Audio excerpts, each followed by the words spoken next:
I-share ko ngayon sa inyo yung aking mga punla. Ayan, maaga akong magpunla dito. Unang linggo pa lang ng April, ipinupunla ko na yung ibang buto kasi depende yan sa buto pag nagpupunla ka dito sa Canada. Pag ang pag ang buto mo yung buto ng gulay masyadong matigas yung shell, yung makapal, maaga kong itinatanim yan. Mga April, first week pa lang ng April nagpupunla na ako kagaya ng mga sili, matigas ang buto niyan, di ba? Tsaka yung mga alukbate, at tsaka yung ampalaya, mga matitigas ang shell niyan. Maaga kong tinatanim yan. Ang pinakaunang tinatanim ko ay sili. Ayan. Ang sili, yan ang pinakaunang tinatanim ko kasi matagal siya bago mamunga. Matagal din siya bago tumubo. Siguro mga almost 2 weeks. 2 weeks bago tumubo yung buto. Tapos, talagang 2 linggo or lampas pa na 2 linggo bago tumubo yung buto. And then, matagal din siyang mamunga. So, tinatanim ko siya kasi June 1, dun pa lang ako nagtatanim dito. Kasi malamig ang panahon dito. Pwede lang kami magtanim sa labas at mag-ani during the month of June hanggang September. Pag November na, ay October na, yung second week ng October, namamatay na yan. Minsan nga, first week pa lang, namamatay na sila. So, hindi mo na pwedeng haniin, mamamatay na sila sa lamig. So, ang ginagawa namin dito, maaga kaming magpunla. April pa lang nagpupunla na kami sa loob ng bahay. So, ang technique dyan, dun sa mga kabayan natin ka-abroad na mahilig magtanim ng gulay sa abroad pero napakahirap humanap ng mga binhi or punla or napakahirap magtanim. Ito yung tips ko sa inyo. Magtanim kayo sa tabi ng bintana na may sikat ng araw. Yan, ito kita nyo, nasisikatan sila ng araw, o di ba? Basta't maliwanag, ang mga punla, gusto nila maliwanag yan palagi. So, dapat doon sa may pinakasikat na araw. Kasi pag tinanim mo dyan sa medyo madilim, minsan hindi yan tutubo or tutubo man, payat na payat at matangkad. Ito, medyo nakukulangan ng konti sa araw yan. Parang hindi, kaya medyo mas matangkad. Pero kita nyo yung sa may tabi ng araw, mas mataba, mas pandak, pero mas malusog. Ito, malusog din kaya lang medyo payat kasi mas exposed kasi yon sa araw kaysa dito. Ganyan ang pagtatanim. Kailangan nasa tabi sila ng na may araw. Magta-tribe yan. Kung gusto naman ninyo, lagyan nyo sila ng bombilya na may, yung umiilaw na bombilya sa gabi or lamp na malapit dito para mainitan sila sa gabi. O kaya sa araw kung medyo talagang wala kayong window na, kung wala kayong window na malapit sa araw or sinisikatan ng araw, ang gawin nyo, yung ilaw, pwede rin. Kailang regular yon, may ilaw para nainitan sila at may araw. Pero the best talaga yung natural na sikat ng araw. Ayan. Ngayon, ayan, ang hirap magpatubo ng ng ampalaya. Ayan, successful siya. Yung, alam nyo ba na 2022 ko pa binili yung mga buto nito galing pa ng Pilipinas.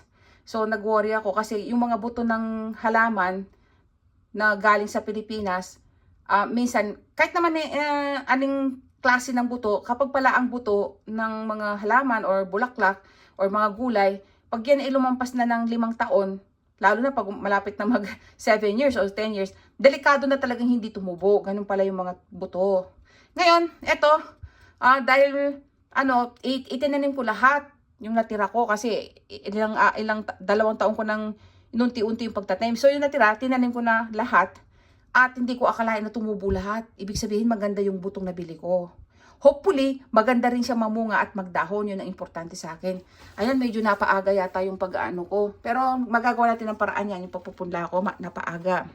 Ayan yung mga sili ko. Yung mga sili ko, dahil busy tayo dito sa abroad, may trabaho po tayo. Minsan nag-overtime pa. Minsan naman, marami tayong gawaing bahay at nag-exercise tayo. So, wala talaga tayong time magtanim. Sinisingit ko lang dahil hilig ko talaga ang pagtatanim. Ang pagga-garden po hiligan yan. Ako'y talagang number 1 yan. Araw-araw binibisit ko yan. Aakit ako sa isang araw para check ko lang yung development ng mga halaman ko. Kung alin ang tumubo, kung alin ang hindi tumubo, kung alin ang magandang tubo. Naku, talagang excited na excited ako mga kabayan. Hindi ko, kasabi nga nila ang pagga-garden stress reliever daw. Totoo po yun. Talagang nalilibang ako. Kahit pagod ako, aakitin ko yan, sisilipin ko lang kung ano nang nangyayari sa mga pananim ko. Kung may namamatay or tumutubo ba lahat. Ngayon, dahil busy tayo, pag nagpunla ako, dati pinapangalanan ko pa yan dahil nagkakaedad na tayo, hindi ko na pinapangalanan. Halo-halo na yan. So, may siling labuyo yan, may siling pangsigang, may siling pang pepper, kasi yung bell pepper, kaya ako nagtatanim nun, kasi yung dahon, ang lalapad ng dahon ng bell pepper. Masarap na masarap siyang pang tinola, o kaya yung pangsahog sa sinabawang tahong. Yung mga karne na gusto mong may dahon, magandang maganda yung dahon ng bell pepper. Pero ginagamit ko rin yung ibang dahon ng sili, kasi lahat naman ng dahon ng sili, edible naman yan eh. Masarap ilagay sa mga sabaw-sabaw, pangsahog. Ngayon, hindi ko alam kung bakit may naligaw na kamatis sa mga punla ko. Alam ko, ang pinunla ko noon eh mga sili lang, iba-ibang sili. Nagtataka ako kung bakit nagkaroon ng, alokbati pala, tsaka sili yung tinanim ko noon, kung bakit nagtataka ako kung bakit nagkaroon ng kamatis. Sabi ko siguro nahalo kasi minsan, nagbibidad ako ng mga buto ng gulay sa labas pag summer para nga magiging binhi ko the following year. Siguro may nahalong dahon ng sili. Dahon ng kamatis, buto ng kamatis. Siguro may nahalo doon. Kaya ayan, tumubo. Hindi ko alam kung bakit nagkaroon ako ng kamatis. Pero mukhang grape siya, yung grape tomato, yung maliit na tomato. Ngayon, ayan, huli na yung habol, no? Ngayon, ayan yung mga buto ng, ito yung mga alokbati ko, yung unang batch, ilan lang yung tumubo. Marami-rami rin akong ipinunla, kaya lang, dahil hindi ata gaano mature yun, kasi maaga kasi ang dito yung pag nag-winter na, hindi pa mature yung mga halaman ko, namamatay na. So, hinarvest ko na yung mga buto ng alukbati, hoping na pwede ko silang maitanim matured na. Ngayon nga, success naman, may nag-mature, kaya lang ilan lang. Yung iba siguro, hindi pa matured, kaya hindi tumubo. Ayan, hindi tumubo. So, yan, tatanong ko ng kalabas yan, next week. Tapos, ayan, meron akong mga buto ng alukbati na 5 years ago pa, matanda na. So, natatakot ako, luma na. So, natatakot ako baka hindi tumubo. Talagang itinodo ko na yung pagtatanim. Yun naman, matured na matured lahat yun. Kasi itinanim ko yun sa loob ng bahay. Mula dun sa alukbating binili ko dahon, may tumubong sanga. Tapos yung sanga na yun, napalaki ko sa loob ng bahay at namunga. At eto nga, successful, nakapagpatubo ako ng binhi. Yun ang mga tinatanim ko taon-taon. Ngayon, kahit na lumang-luma na yung mga buto ko dahil matured na matured, ayan, kita naman ninyo, tumubo. Mas mabilis pang tumubo kaysa dun sa mga nauna. Ayan. Ayan, oh. Halos magkasunod lang sila, samantalang itinanim ko ito ng 3 weeks ahead yata, kung 2 weeks ahead dito. Pero kita niyo mo, humahabol na sila. Ayan. Tapos ngayon, may pahuli akong ampalaya para hindi sabay-sabay ang tubo. Yan, para mabilis mamunga at magdahon. At ito, para sa dahon, para kung sakaling mag-mature yun, bago matapos ang winter, namatay na dahil matanda na, may nakasunod na akong dahon. Kasi talagang paborito namin ng mga kapatid ko yung dahon ng ampalaya, nahingi yung mga kapatid ko. Tapos, dahil paborito ko yung gabi, ayan, yung gabi, yung gata, yung ginataang isda, kahit na anong isda ilagay mo, tapos lagyan mo ng gabi. Naku, sarap nun. Ayan, nagtatanim ako. Kasi pag napansin ko lang, tuwing bumibili ako ng pangsigang, pag sa buwan ng January, February, March, bumibili ako ng pangsigang, tumutubo yung iba. Nagkakaroon ng parang konting, yung parang umuusbong na halaman, kaunti lang. So, ginagawa ko, hindi ko rin sinasahog sa sigang. Itinatanim ko kasi nga, paborito ko talaga yung ginataan na may gabi. Kasi dito, may nabibili kang dry, yung commercial na nabibili mo sa mga tindahan. Dry siya.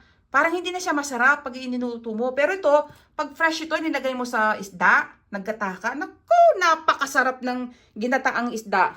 Tapos, may pinupunla akong, sumobra akong buto ng, hindi ko alam kung anong klase ng buto ng sili, pero basta alam ko, buto ng sili yan. Sumobra, wala akong mapaglagyan ng ganito.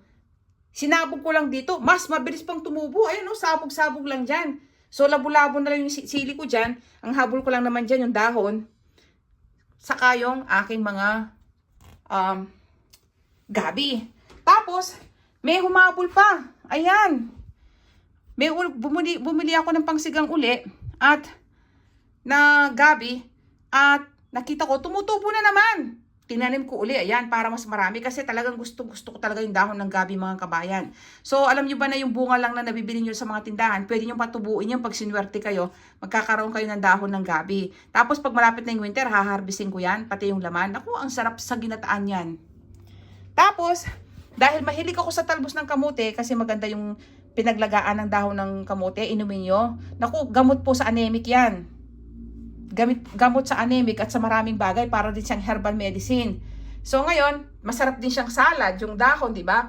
Ang hirap makahanap ng talbos ng kamote dito, bibihira lang. Tapos ang presyo pa ng talbos ng kamote, ginto, talagang isa sa pinakamahal na gulay, kagaya ng saluyot, talbos ng kamote, at saka alukbati. Mahal dito, talagang ginto.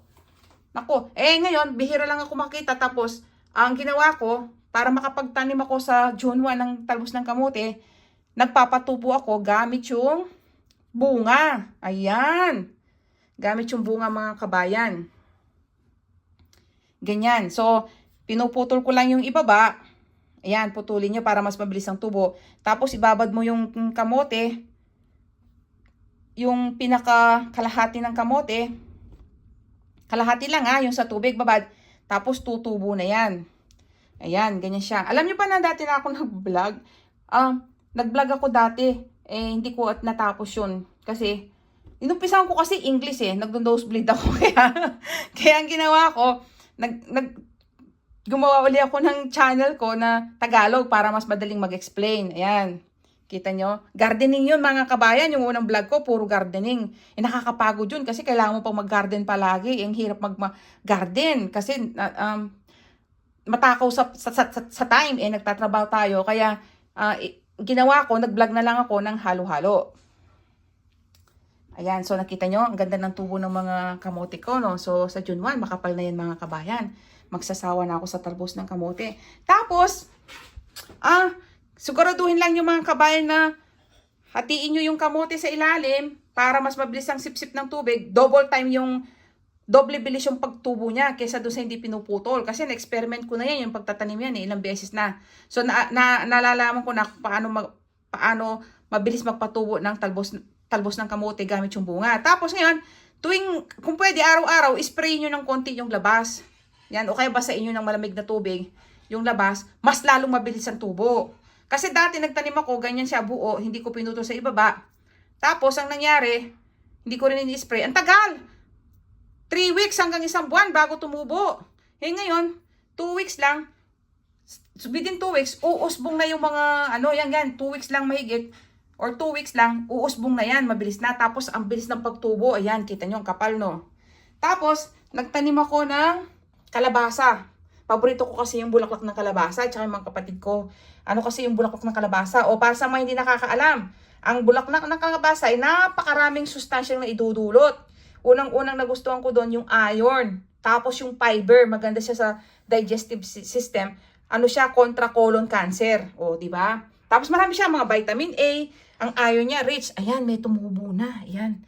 Madami ang tinanim ko dyan, mga kabayan. Talagang generous kasi marami akong buto. Tinanim ko yan para sigurado. Advance ako magtanim kasi matagal mamunga tong kalabasa na to. Ito yung mga malalaking bunga. So, yan ang unang tinatanim ko. Tapos, next week naman, itatanim ko naman yung buttercup, yung maliit. Mas mabilis mamunga yun at mabilis mamulaklak. So, kailangan may proper time gap yung pagtatanim at pagpupunla para alam mo kung aasenso ka during summer at makapag-harvest ka on time. Ganyan, at makapagpatubo ka. So, ayan, mga kabayan. Ito pa meron pa akong isang dito, kalabasa sa tabi ko. So, ganyan, mga kabayan, ha? Ganyan na magpatubo. Siguraduhin nyo na yung kalahati lang yung kamote ang nakabaon sa tubig, ha? Hindi yung buong kamote para may pagtutubuan siya. Ito nga, kita nyo to, hindi siya tumutubo, 3 weeks na. Sabi ko, hindi ata successful. Parang hindi napansin ko, may tumutubo sa baba. So, binaligtad ko. Dati kasi, ito yung nasa ilalim. Hindi tumutubo. Ang ginawa ko, binaligtad ko. Ayan, pinutol ko sa baba. Ayan, tumubo ngayon. This time, ayan, tapos meron na siyang usli. Ayan, Kaya, tiyagaan lang ang pag-garden dito sa abroad. Kasi napakahirap ng mga gulay na gusto mo dito sa abroad. Mahal na, bibihira pa, at mahirap magpatubo. So, tiyagaan lang ang pagtatanim dito. Ayan. Tuwang-tuwa ako, ako araw-araw talagang binibisit ko to, mga kabayan. Sabi ko, naku, ano nang nangyari sa mga halaman ko? Kasi minsan pag napabayaan mo ng 2 araw at matutuyo, mamamatay yan. Kailangan regular silang natutubigan at Yan. Iro-rotate ko yan kasi ilalagay ko yan. Medyo payat yan. Kailangan niya ng sikat ng araw. Iro-rotate ko yan. Nagkakaroon ako ng plant rotation sa loob ng bahay. Para lahat mabigyan ng chance na magkaroon ng exposure ng sikat ng araw at init ng araw. Ganyan tayo. Tandaan nyo magpunla kayo as much as you can sa tabi ng bintana kung saan nasisikatan sila ng araw kahit papano o at nasisinagan ng araw. Ayan. Kung nagustuhan nyo ang aking video, huwag nyo pong kalimutang i-like at please huwag nyo kalimutang mag-subscribe. Salamat! At saka mga kabayan, alam nyo ba na masipag lang kayo, lalo na sa Pilipinas? Basta't masipag lang ang tao, hindi kayo gugutumin kahit magtanim lang kayo ng gulay. Kahit nasabihin nyo, ay wala akong lupa. Kahit lang ho sa lumang timba or lumang batya na lagyan nyo ng lupa at mga compost. Naku, makakapagtanim kayo. Talbos ng kamote, napakabilis itanim yan sa Pilipinas. Itusok mo lang yan, tutubo na yung mga dahon ng sili, mga ampalaya. Kahit lang ho sa palanggana lang yan or sa timba na may lupa at compost, makakapagpatubo kayo kung kahit papaano, makakasave kayo ng pang-ulam. Tapos, masustansya pa at nutritious. Alam niyo ba na mga superfood dyan mga yan, yung mga ampalaya, tsaka mga sili, tsaka itong talbos ng kamote, tsaka mga gabi. Superfood po yung mga yan. Ayan. Kaya kung magsisipag lang yung iba nating kababayan dyan, kahit nasa maliit lang na lupa, kahit na talbos lang ng kamote, sinasuggest ko sa inyo, talbos ng kamote, tumatagal yan, 1 taon yan, 2 taon, hindi namamatay. At saka yung mga sili, di kayo matagal yan bago mamatay, naabot ng 2 taon din yan, yung mga sili. Kaunting kamatis, kung meron kayong space, tsaka yung gabi, low maintenance lang yung mga yan. Naku, hindi kayo mawawalan ng ulam mga kabayan, pati kamatis, ampalaya. Naku, kung nasa Pilipinas lang ako, hindi ako mawawalan ng pang-ulam mga kabayan. Totoo yan. Masipag ka lang, ang laki ng matitipid mo, magtanim ka lang, kahit nasa pinakamaliit na espasyo, basta't may kaunting sikat ng araw na naaarawan. Kasi may mga halaman naman na hindi niya kailangan ng maraming araw . So, aralin lang ninyo kung ano yung halaman na aangkop sa gilid ng bahay ninyo at hindi kayo magugutom. Palagi kayong may pang-ulam mga kabayan. Alam niyo ba, ang pangarap ko pa nga dito kung ako'y nasa Pilipinas lang, malunggay at papaya. Hindi ako mawawalan ng malunggay at papaya at sili at kalamansi sa bakuran ko. Kasi yun ang pinakamainam at masusustansyang pagkain na makakain ninyo. Nagkataon hindi ho pwede dito yung mamamatay sa labas. Hindi rin pwede sa loob ng bahay yung mga yon. Ayan. Kung nagustuhan nyo ang aking video, huwag nyo kalimutang i-like. At please, huwag nyo kalimutang mag-subscribe. Salamat!